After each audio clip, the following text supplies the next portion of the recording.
Madame, Monsieur, merci de suivre le journal. Bienvenue. Nous démarrons avec l'atelier régional de formation sur le support méthodologique pour l'intégration de la biodiversité. La Côte d'Ivoire accueille cet événement de 3 jours depuis ce mardi. Il est organisé par l'Institut de la francophonie pour le développement durable en collaboration avec le ministère de l'Environnement et du Développement durable. Cette rencontre des pays francophones a pour objectif de présenter les engagements pris lors de la conférence des parties à Montréal au Canada sur la biodiversité qui a pour enjeu majeur la préservation de la biodiversité de 30%. Pierre Tebeu et Richard Akeke.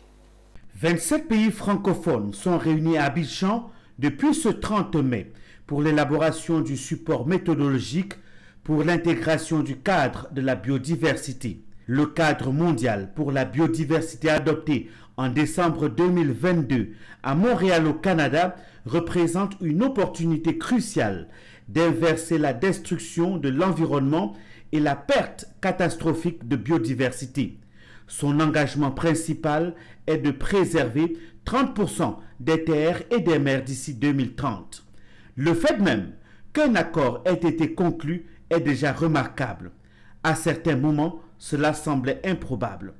Un engagement qui sonne comme un défi pour les pays francophones réunis à Abidjan qui doivent élaborer les techniques et méthodologies de suivi de cet accord. Le rapport méthodologique vise à revoir ensemble quels sont les engagements qui ont été pris par les pays à l'international, quelles sont les méthodologies, quels sont les outils, quelles sont les informations pertinentes à prendre en compte pour pouvoir réussir un processus national qui prend en compte les acteurs des administrations publiques, du secteur privé, de la société civile, de sorte que chaque pays puisse réaliser chaque cible qui a été identifiée au niveau international, notamment préserver 30% des terres, 30% des eaux, utiliser durablement la biodiversité. En ouvrant cet atelier régional de formation, le directeur de cabinet du ministre de l'Environnement et du Développement durable a situé les enjeux de la rencontre pour les pays francophones. Le monde entier s'est engagé à préserver d'ici 2030 30% de sa biodiversité et de relever le défi de la mobilisation donc, de financement pour une gestion durable de la biodiversité.